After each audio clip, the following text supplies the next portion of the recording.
Hi, welcome to the Chapter 12 review questions for Discovering Design with Physics. As usual, we're going to skip these first few questions with just the definition, since you can find those in the book. And we'll start with question number 2. If you are looking at yourself in a flat mirror, what kind of image, real or virtual, upright or inverted, magnified or reduced, do you see? If you are 2 feet from the mirror, how deep in the mirror does the image appear? So if you're confused at all about this, I would refer you to page 313 in the book, and that really summarizes everything that this question is about. But for this question, we are going to have a virtual image. It is going to be upright, of course, and then it's neither going to be magnified nor reduced. So it's neither of those. And then if you're 2 feet from the mirror, how deep in the mirror does the image appear? Well, it appears that it is 2 feet deep into the mirror. And so page 313, if you're confused about any of that, it covers all of that information about looking in a flat mirror. For question 3, you are looking at horizontal light rays reflecting off a concave spherical mirror. They all converge at a point that is 4.0 centimeters from the mirror. What is the mirror's focal length, and what is the radius of the sphere? So for this one, we know that horizontal light rays are always going to converge on the focal point. So the focal length is 4.0 centimeters, right? Anytime we have all of these horizontal light rays converging, they're going to converge at that focal point, and it tells us what that is, 4.0 centimeters. So that is the focal length. Then the radius is always going to be 2 times the focal length. So the radius is 8.0 centimeters. Question 4, an object is placed 9.0 centimeters from a concave spherical mirror whose radius is 6.0 centimeters.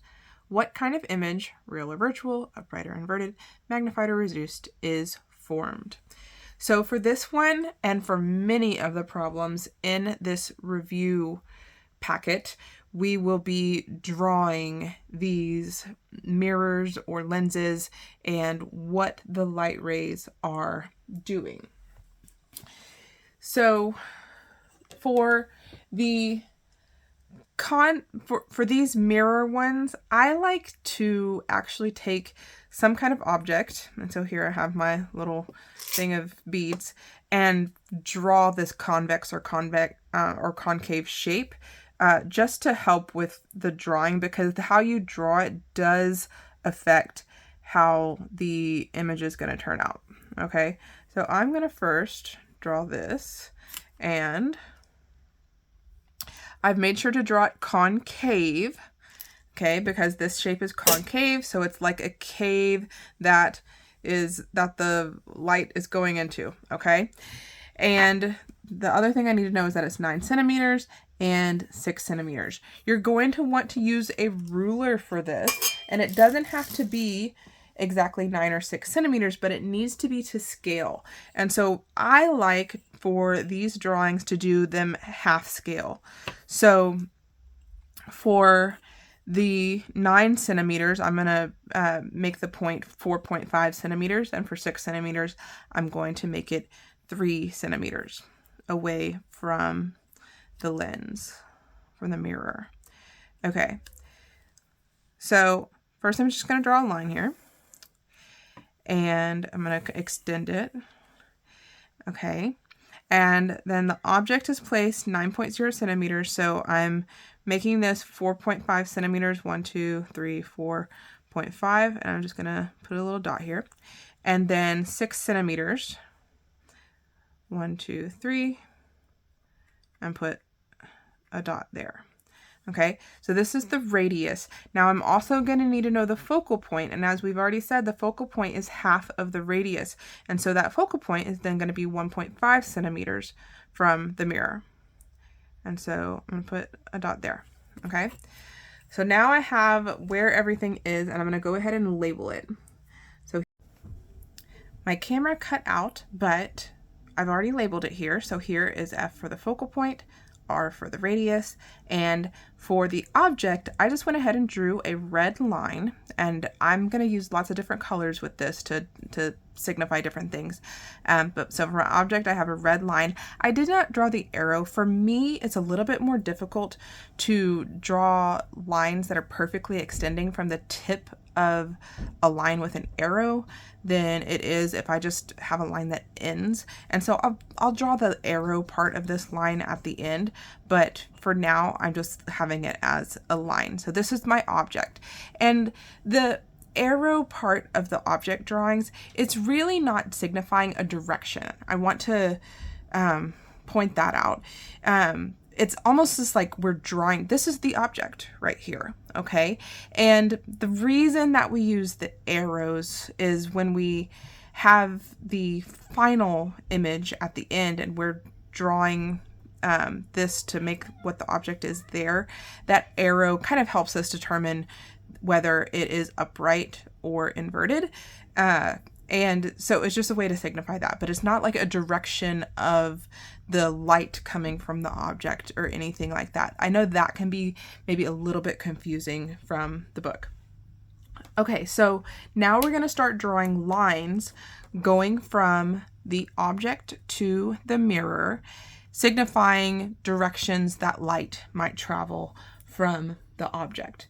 And so we're going to use those rules, the 3 rules that are highlighted in red in the book, or pink in the book, that are about mirrors. Okay, so the first one is that light that travels horizontally to a spherical mirror will be reflected so that it travels through the mirror's focal point.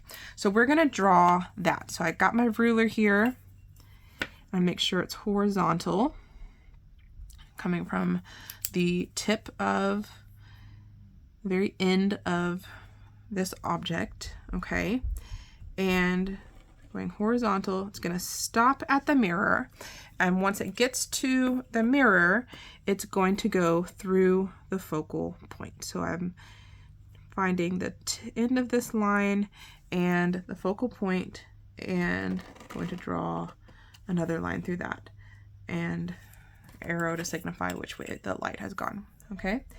Then the second rule says that light that travels through the focal point and then hits the spherical mirror will be reflected so it travels horizontally. So let's do that. Those again, just from the tip of this line through the focal point, gets to the mirror, and then we're going to have it go horizontally back the other way.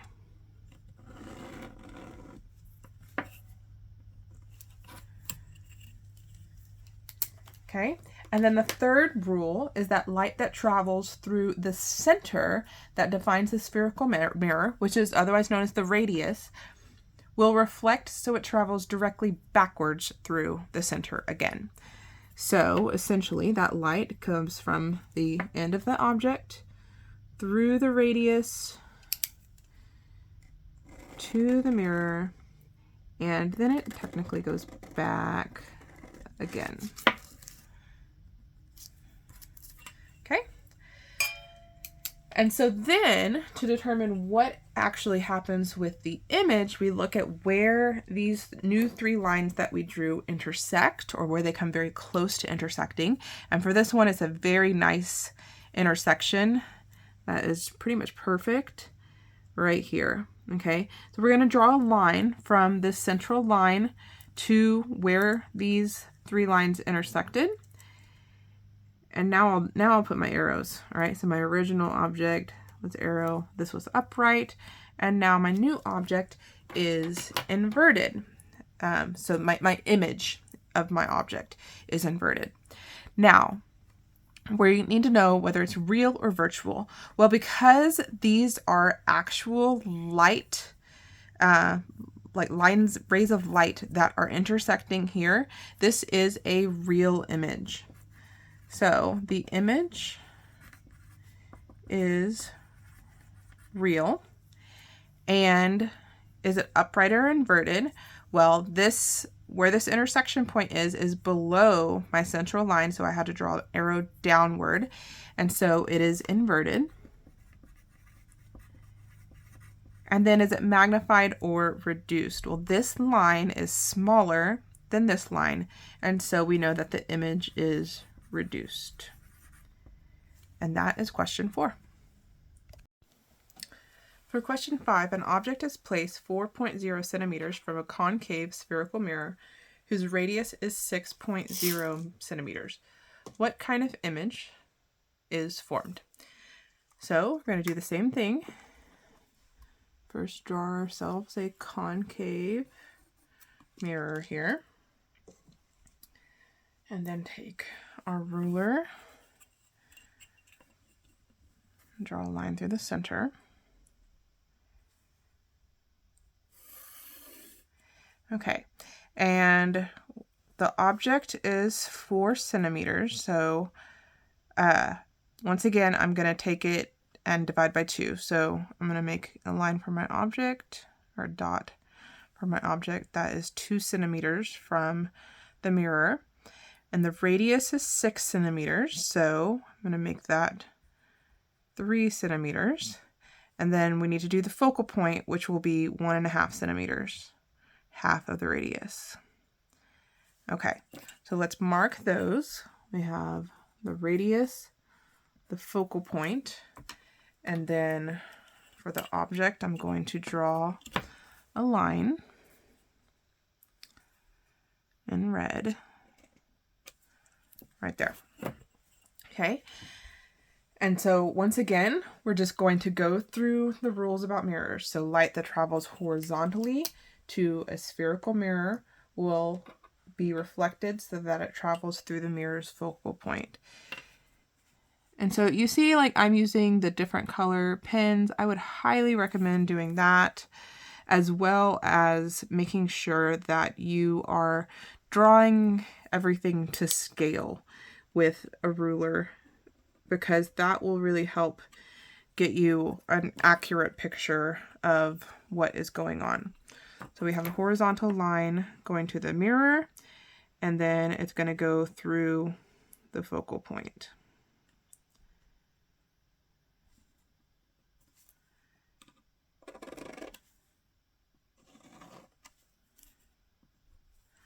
Okay. Then light that travels through the focal point is going to then be reflected horizontally. So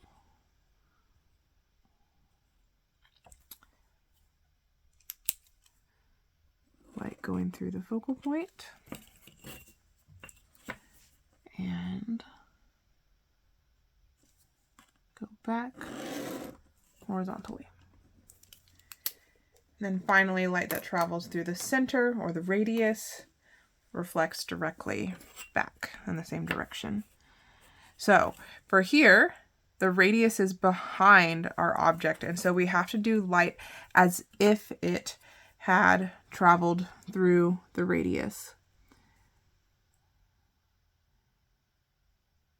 even though it won't. So it would technically like start at the object, hit the mirror, and then it's going to go directly backwards through the radius.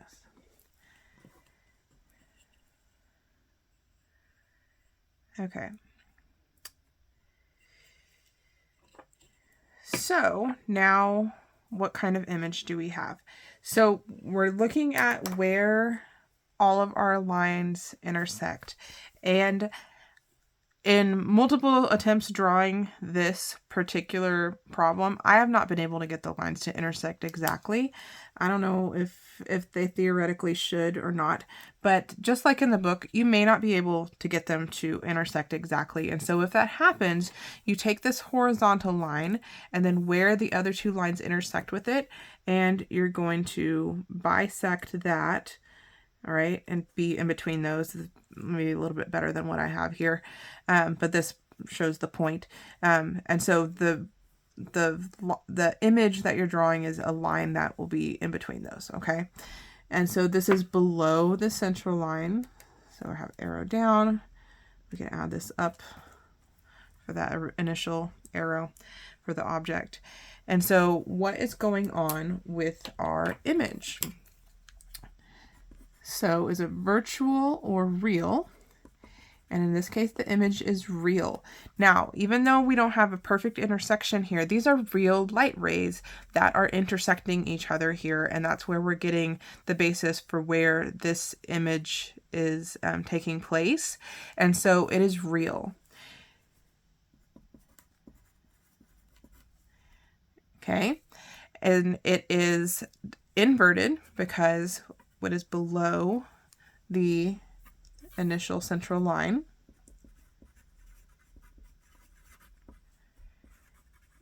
and in this case it is magnified. This line is much longer than the original object line.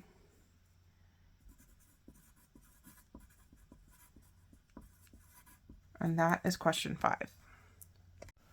For question 6, an object is placed 6.0 centimeters from a convex spherical mirror whose radius is 6.0 centimeters. What kind of image is formed? So the important thing here is we've changed now from concave to convex.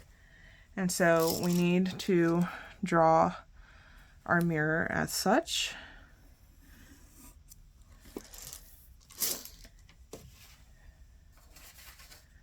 And we'll go ahead and draw a central line here again.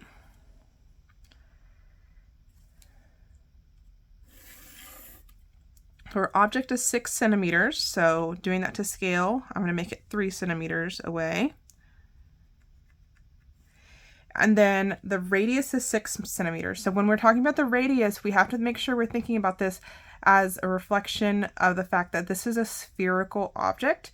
And so our radius has to relate to the sphere, okay? So it's not going to be on this side of it. It's going to be on the inside of the sphere. So the radius is 6 centimeters. We're going to go 1, 2, 3 to the other side of the mirror when we have a convex mirror. And then the focal point, of course, is half the radius, so 1.5 centimeters there. Now we'll label all of that. Radius, focal point, and now draw our object here, or a line representing our object. Okay. And so now we can go through the rules and draw our light rays. So first one, light that travels horizontally will reflect that it travels through the mirror's focal point.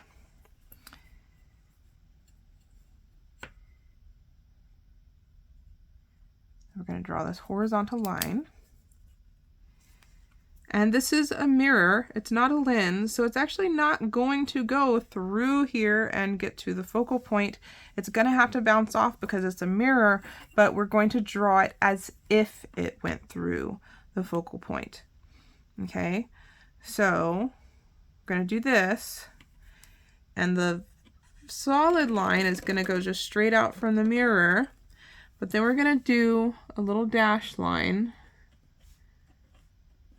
going through that focal point and let it extend a little bit just in case.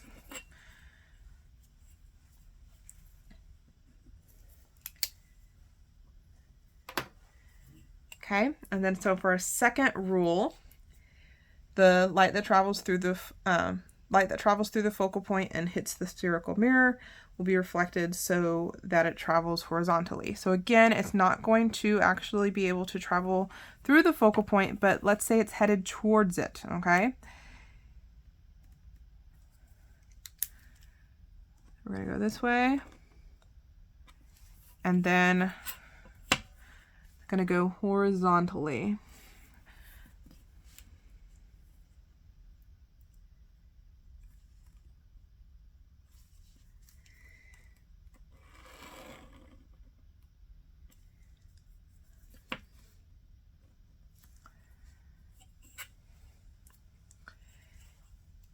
And for 3, the light that travels through the center is going to be reflected right back.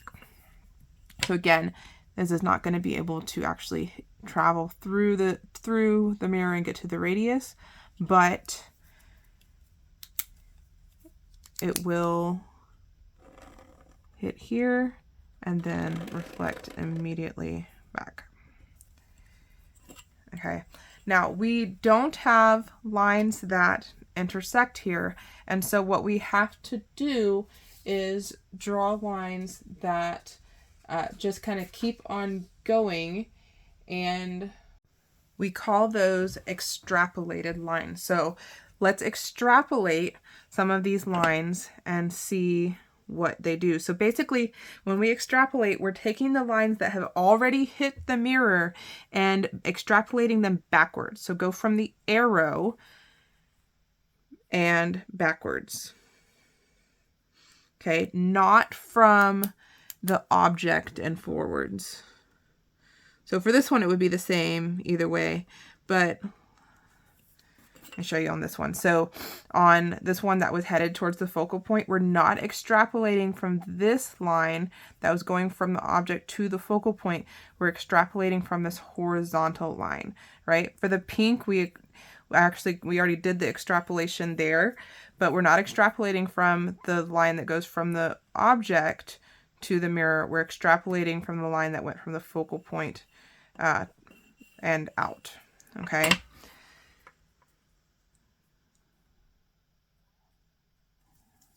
So the good way to remember it, oops, wrong color, is to take it from the end of your arrow and backwards.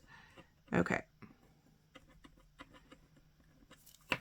So with now these all extrapolated lines, which I made with dashes, you can see where they intersect. It's about right here. I'll draw the arrow on this original one. Okay, and so then our image for this one is going to be virtual because it is made from extrapolated lines. It's the intersection of extrapolated lines, not like real lines like we had in question 5. Okay, even though question 5, they weren't exactly intersecting, they were real light rays that were coming off of the mirror. In question 4, it's real light rays that are coming off of the mirror. For question 6 here, these are all extrapolated light rays. And so this is a virtual image. Well, it's not a, the image is virtual. Okay, it is upright because this intersection is above this center line.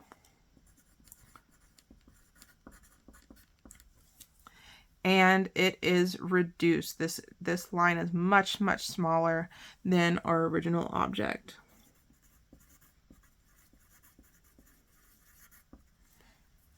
And that is question 6. For question 7, an object is placed 2 centimeters from a convex spherical mirror whose radius is 6 centimeters. What kind of image is formed? So again, we have a convex mirror.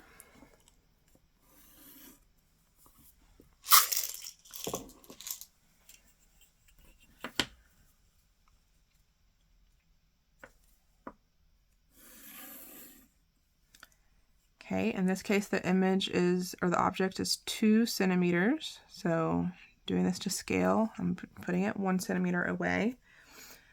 The radius is 6 centimeters. And so because this is convex, I need to make my radius on the inside of the circle.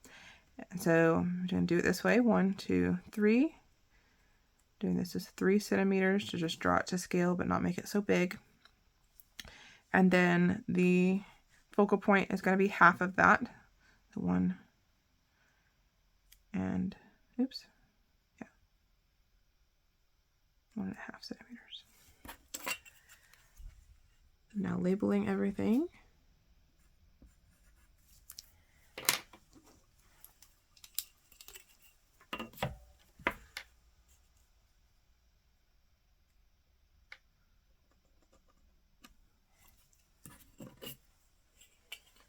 Going through our rules, the light that travels horizontally is going to be reflected, so it travels through the mirror's focal point.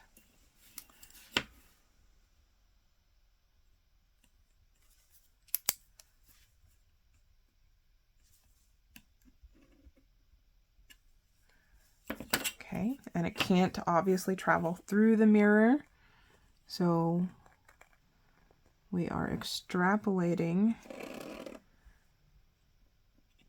Go ahead and draw this in case we need it. But the direction the light is actually going is like that.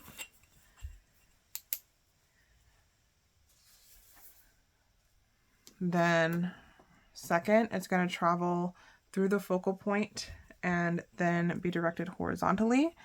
Obviously we can't go through the focal point, but we're going to head towards it, and once we hit the mirror, then go back horizontally.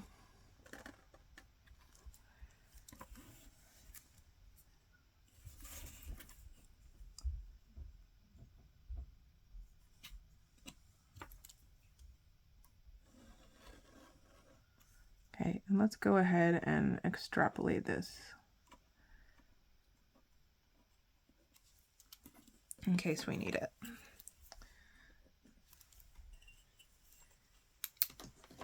And then finally, if it goes through the radius, it goes directly backwards the way it would go. So light goes this way and then immediately just goes back in the same direction. And let's extrapolate this.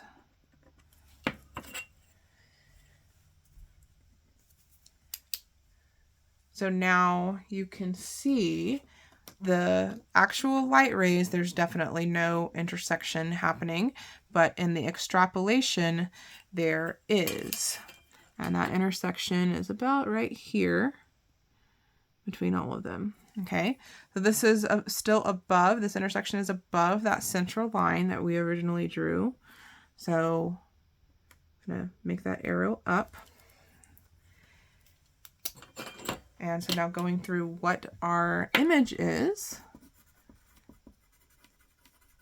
the image is, it's going to be a virtual image once again because the intersection is where there are extrapolated lines.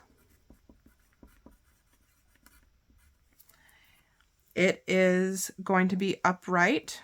It is above that original central line. And it's reduced because it is smaller than the original object.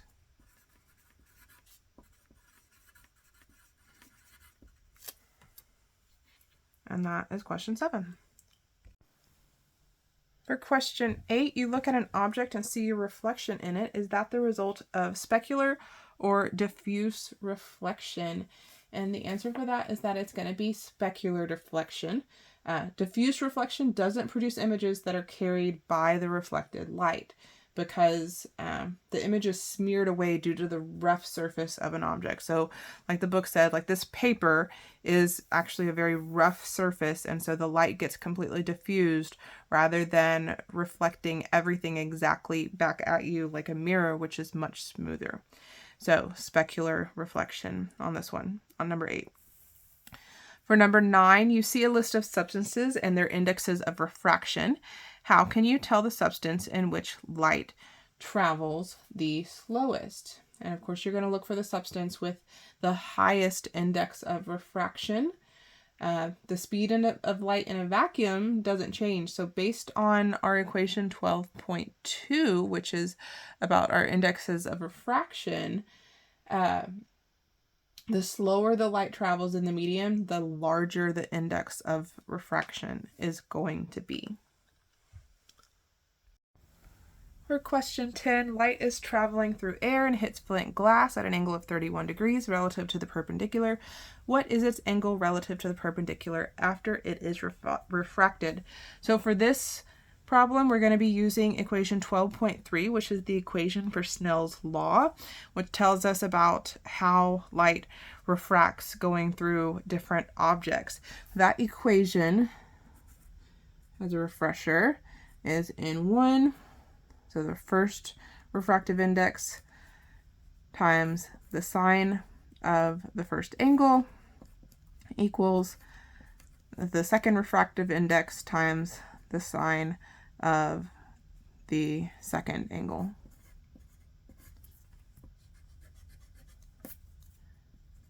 Okay, so what is each of these variables? Okay, so the light is traveling through air, so that is the first thing that it's going through that we need to have the refractive index for. So N1 equals, and you should have memorized that the refractive index for air is 1.000. Then it hits the flint glass, so that is our second thing that the light is traveling through, and the flint glass refractive index is given to us as 1.66. Okay, when it hits that glass, it's hitting it at an angle of 31 degrees, so that is our first angle, and we are trying to figure out what the angle is after it is refracted, and so that will be our second angle that we are solving for. So solving for that, let's rewrite this equation as the second angle equals the inverse sine of this divided by N2, and then we're taking the inverse sine to get the angle. So inverse sine of N1 times sine of the angle 1 divided by N2. Okay, so now let's plug all of this in. Inverse sine N1, 1.000 times the sine of our angle, 31.0 degrees, divided by N2, which is 1.66. Okay, we can solve this all in one fell swoop. This is all multiplication and division, so we don't have any rules about significant figures that we need to follow and do this piecemeal. And so we get, when we calculate all this out, 18.1 degrees. So the angle is 18.1 degrees. Question 11, light traveling in liquid, which has a refractive index of 1.48, encounters a new substance. If the angle relative to the perpendicular in the liquid is 41 degrees and the angle relative to the perpendicular in the new substance is 22 degrees, what is the new index of refraction? So from that equation, we are given N1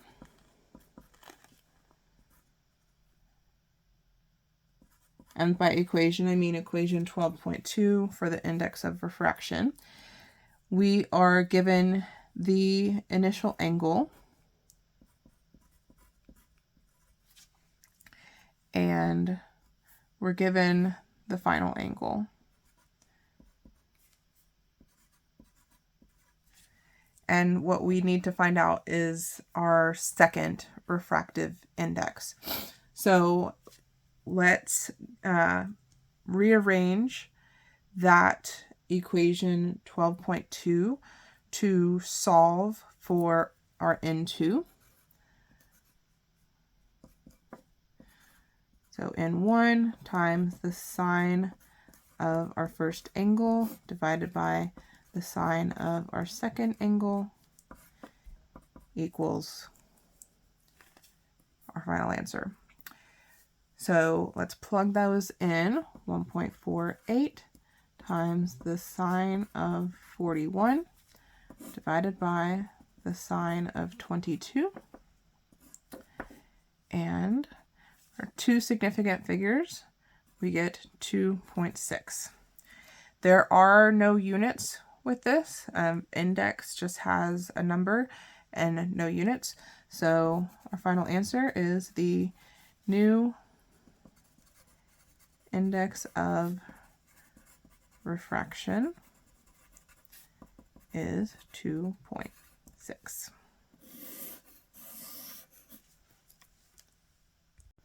For question 12, light travels through a plastic tube with a refraction index of 1.78 and hits an air at an angle of 44.5 degrees relative to the perpendicular. What is its angle relative to the perpendicular after it is refracted? So let's take all the components. We're using the same 12.2 index of refraction equation. Actually, I misspoke here. Up in 11, we're not doing equation 12.2, it's 12.3, Snell's law. So for 12, also Snell's law, and all those components. So our N1, first the light's traveling through the plastic tube, and so our N1 is 1.78. Okay, it hits air, so our second index of refraction is 1.000 for this air. And that initial angle, our angle 1, is 44.5 degrees. And we need to find our angle 2. So like we did in question 10, we're going to solve for the second angle and rewrite this to do that. So inverse sine of N1 times sine of angle 1 divided by N2. Okay, and so plugging those in, we get the inverse sine of 1.78 times sine of 44.5 divided by 1.000. And when we plug all of this into the calculator all at once, we are going to get this error. Okay, and that is because if you just take this part, this is going to be 1.25. Okay, and you cannot take the sine of an angle cannot be greater than 1. And so trying to take the inverse sine of something greater than 1 is going to give us an error. And why is this? It's actually a good thing that you got an error, because it tells us that this is a case of total internal reflection, and that this light that is in the plastic tube can't escape it at this angle. At a smaller angle, it might be able to, but at this angle, it cannot escape the tube. And so it's going to be completely reflected internally in the plastic tube. And so our answer for this one is that there is no refraction.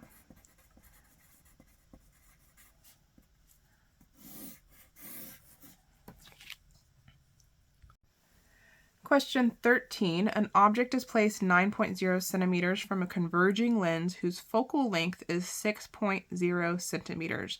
What kind of image is formed? So for these lens questions, it's not quite as important that the shape of them is nice and like spherical. And so I'm just going to draw them by hand. Okay, so a converging lens is going to be like this, right, where you have two convex sides to them. Okay, and we will draw a line here going through the center. Okay, and the object is placed 9 centimeters. So just like before, I'm going to do this not to scale, to scale, but not exactly 9 centimeters. I'm just going to half it. So 4.5, that's where our object is going to be. And the focal length is 6 centimeters. So for the focal length on the lenses, I'm going to draw it on both sides, okay? And the point at which I'm drawing it from is the center point between the two sides of the lens, okay? So that's what I did here, is going from 9, 4.5. And so for here, for the focal length 6 centimeters, I'm going to go 3 centimeters down and 3 centimeters this way. So at 6 and I have the centered at 9, so 6 and 12. So I'm going to label these and draw my object.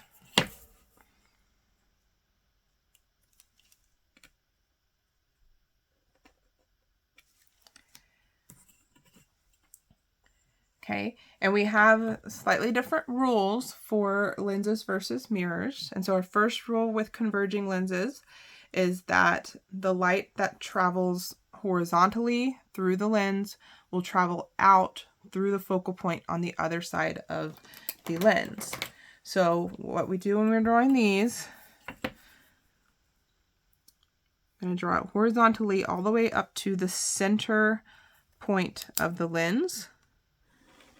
So right there. And then from that point forward on this one, it's going to go towards the focal point.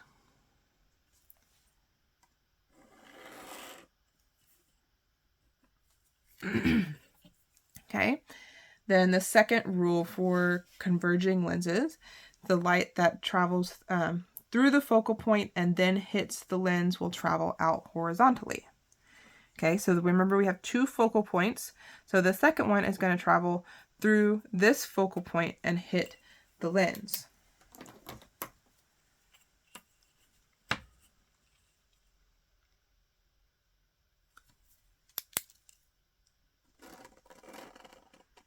Again, going to the center point of the lens, and then at that point it's going to move horizontally.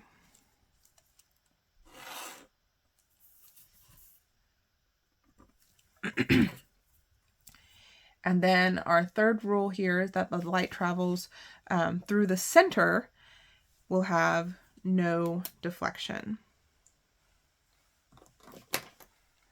And so the center is right there. And so it's just going to be a straight line going through the center.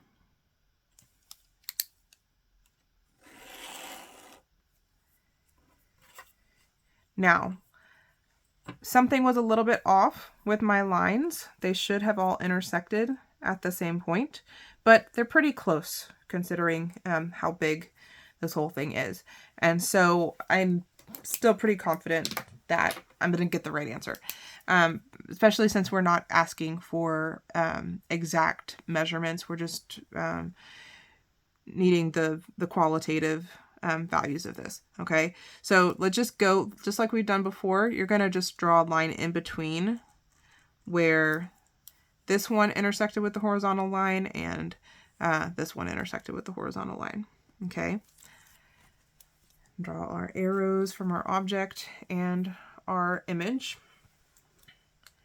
Okay, so is the image real or virtual? It is real. These are, because this is a lens, these light rays went through the lens and they intersected at this point.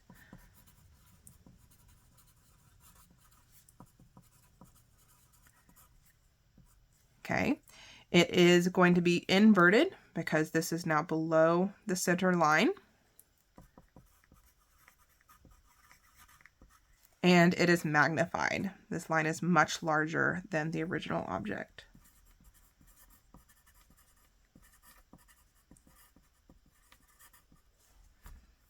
That's question 13. For question 14, an object is placed 3 centimeters from a converging lens whose focal length is 6 centimeters. And what kind of image is formed?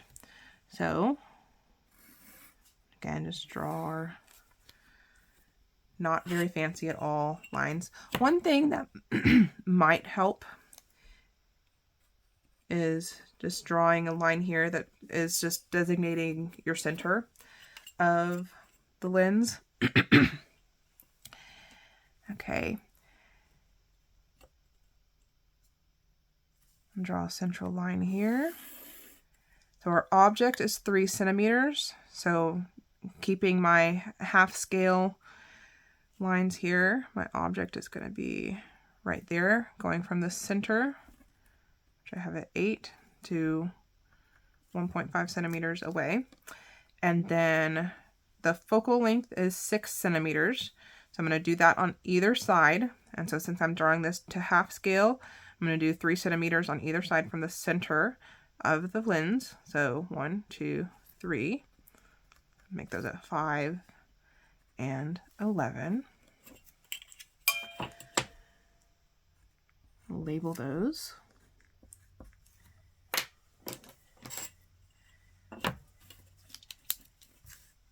And draw my object.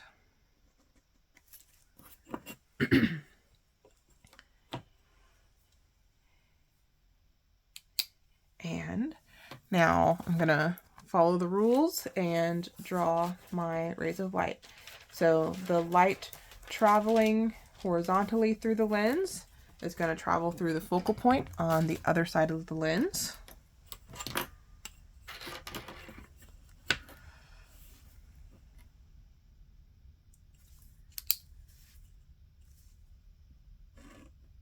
Stop at the center point and then go to the focal point.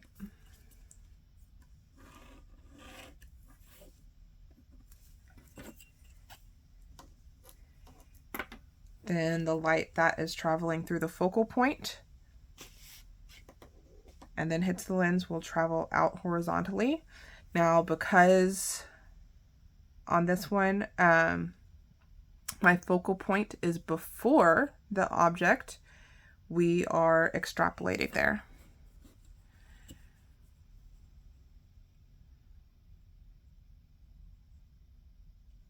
Or we're just pretending that we're starting from it, but okay, light's not actually going through there, but I'm gonna go all the way to here till it hits the center point and then go horizontally.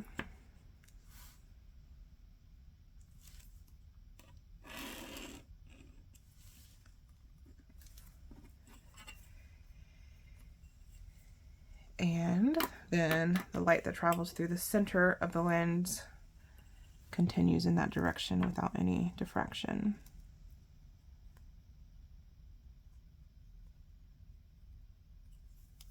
Okay, so this is where our center line in the lens meets that original center horizontal line that we drew.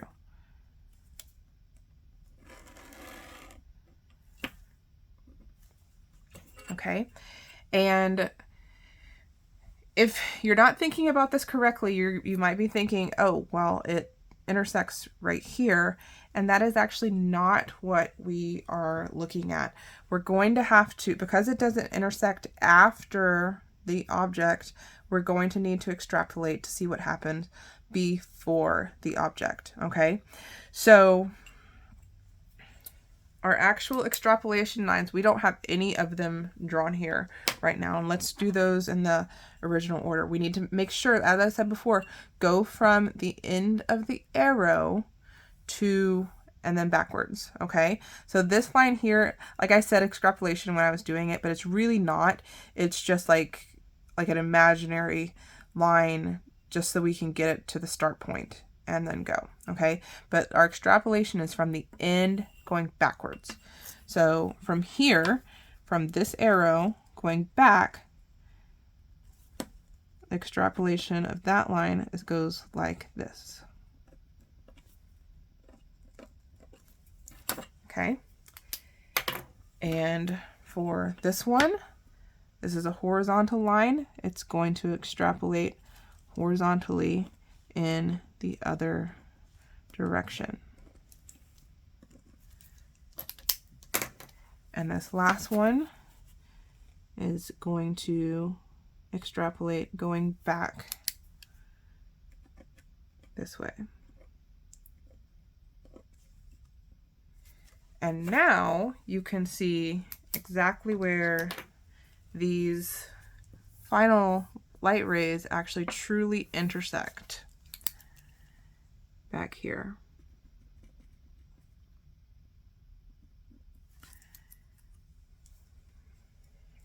Okay. And this was the initial arrow. So now, what kind of image is this? Well, this is going to be a virtual image because this, where we got this intersection, is based off of extrapolated lines. So the image is virtual. It is upright. It is above our center line with arrow pointing up. And it is magnified. It is larger than the original object.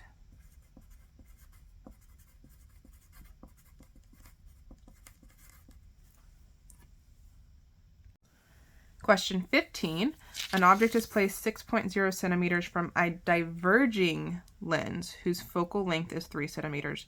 What kind of image is formed? So we do need to make sure we're paying attention to what kind of lens, because now we've changed and we have a diverging lens, which instead of looking like two concave or convex sides, has two concave sides, like so.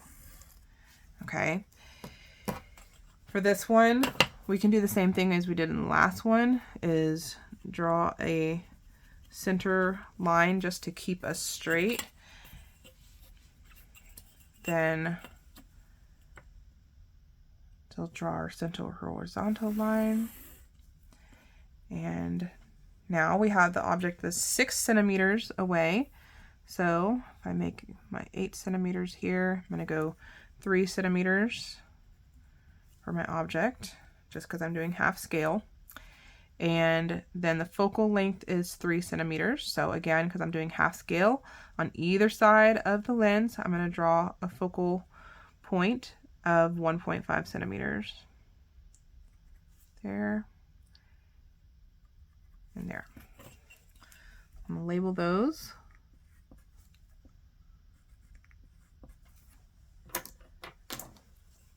Draw my object line.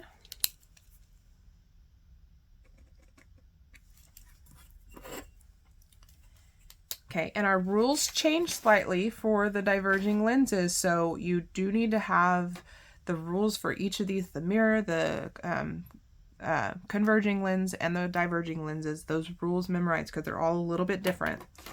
So for the diverging lens, when the horizontal light travels out of the lens as if it came from the focal point. Okay, so instead of going to the next focal point, it's traveling as if it came from the original, or the focal point that is on the side of the lens that the object is on. Okay, so how we're going to draw this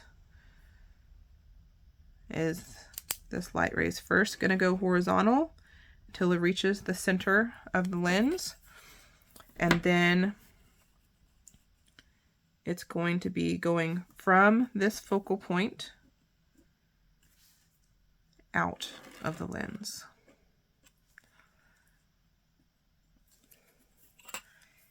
Okay.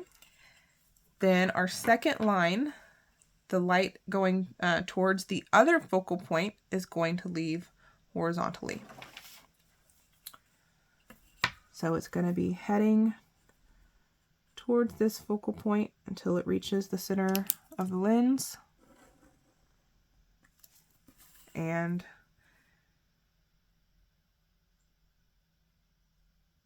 then it is going to break away horizontally.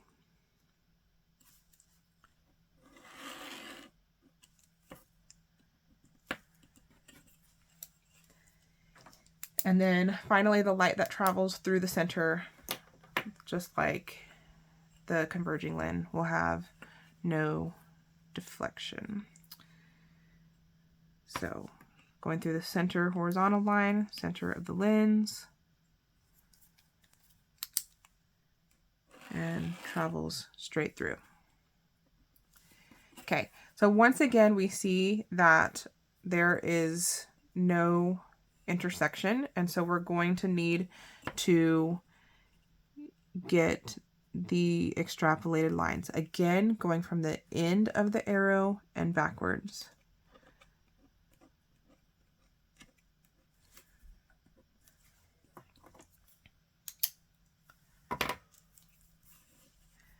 This horizontal one from the end of the arrow backwards. So we're going backwards horizontally.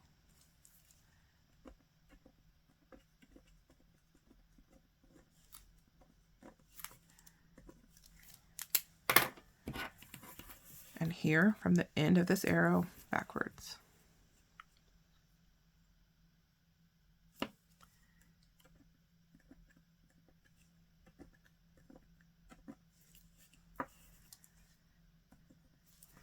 Okay, so what we are seeing here is that the intersection is from the initial light that was going towards the center, right? The extrapolation of the one that went horizontal right here, and then the extrapolation of the one that went towards the focal point, but then ended up horizontal, going backwards. So that intersection is right here.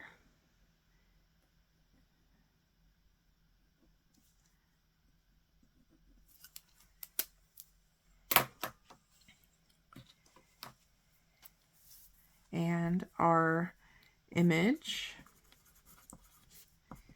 is virtual. So even though one of these was the original light coming through, it is really based off of the extrapolation.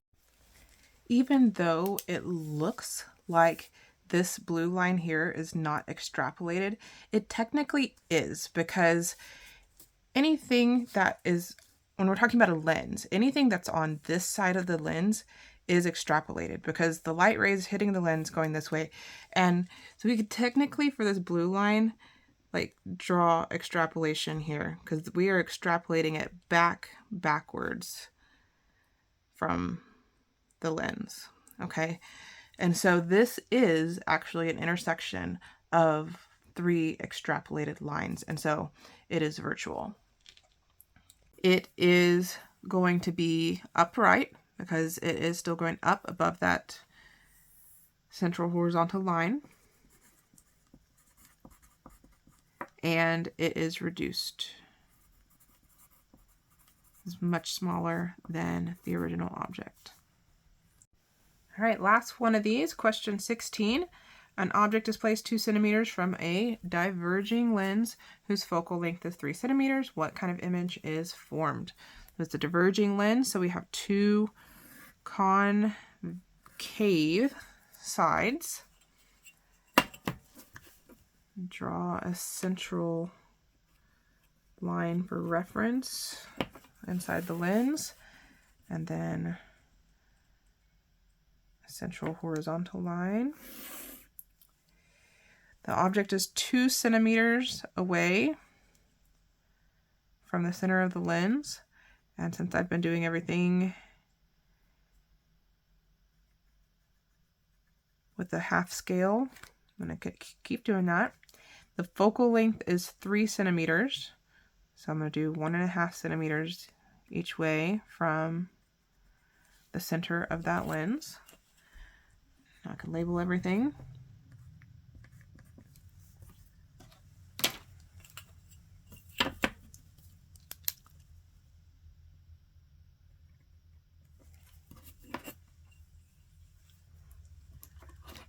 So first we have horizontal light travels out of the lens as if it came from the focal point that is on the side of the object. So I'm going to go first horizontal.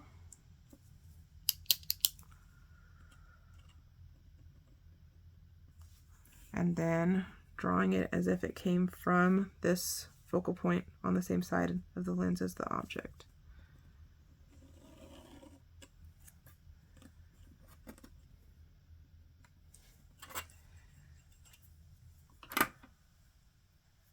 Then light going towards the other focal point is going to leave horizontally. So we're drawing it towards this focal point until we get to the center. Oops, wrong color.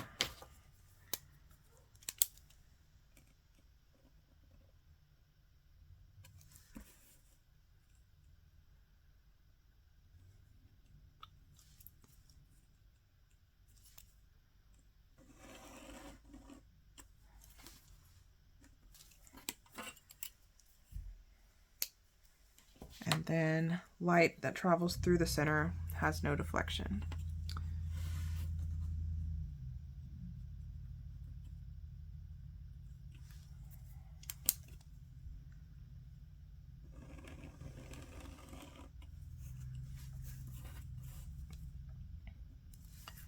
Okay, and of course we don't have any intersection here, so we're going to extrapolate these, going backwards from the arrow.